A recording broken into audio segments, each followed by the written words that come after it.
People who look at it from the outside, when they check out the documentary, they'll see all this technology and all this amazing gear and equipment and these mines involved. And you might think that it's all about that, but it really isn't. It's about that closure piece. It's that people side of things, isn't it, that really drives you? It really is. In some instances, we've been given the privilege of notifying the family. Other times, the Department of Defense notifies the family. In either case, the family goes through stages. First is disbelief. What are you trying to sell something? And eventually you just have to allow the family to work through it. And then all of a sudden, the impact comes really literally emotionally crushing down on them when they realize that this individual who has been talked about, who has been remembered in many different ways by the families, is a real person.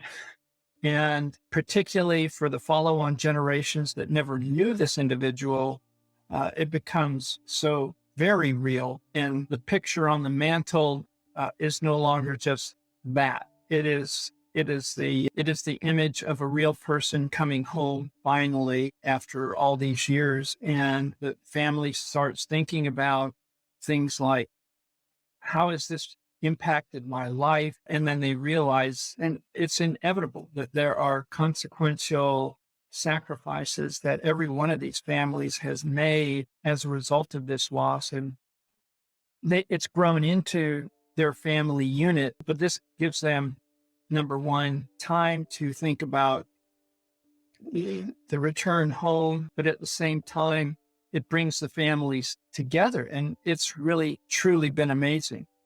Some of these ceremonies, people have come from all over the United States, and many of the extended families have never met each other. I started meeting some of the families, and I started flag ceremonies.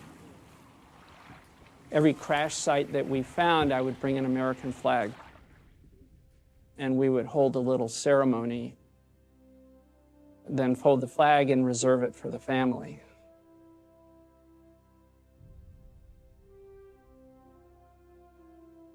So it's my honor to be able to transfer the flag to you and your family. And here's the flag that was flown over Uncle's resting spot.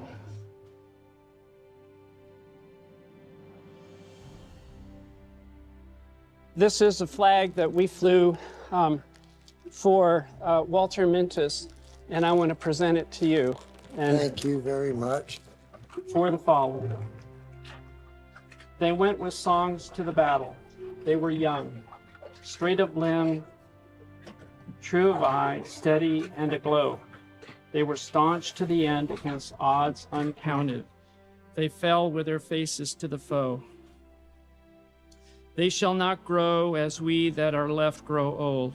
Age shall not weary them, nor years condemn. At the going down of the sun and in the morning, we will remember them. You know, you don't really think about these men and women that are serving our country that don't come home, and they're just kids.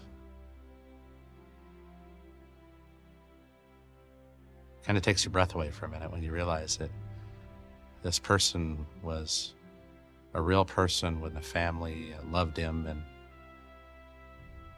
he didn't come home.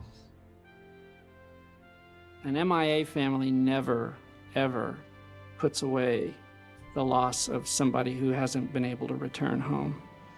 I have never been in a home where there isn't a very special place for that family member. Hey, thanks for joining me today on Titans of Transition. I hope you enjoyed the episode. Please check the show notes for additional information.